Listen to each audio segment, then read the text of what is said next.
హైదరాబాద్లోని మాదనపేట కూరగాయల market parking ఏరియాలో ఏర్పాటు చేసిన అంబేద్కర్ విగ్రహ దిమ్మను గుర్తు తెలియని వ్యక్తులు ధ్వంసం చేయడం ఉద్రిక్తతకు దారితీసింది.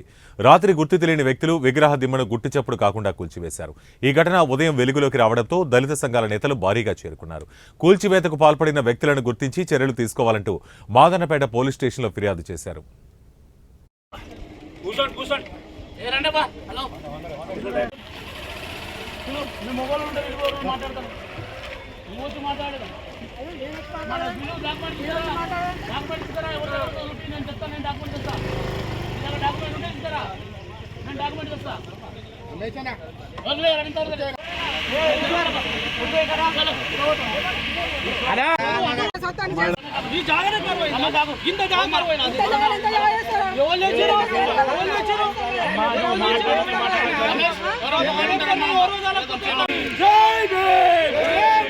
రాజస్థాన్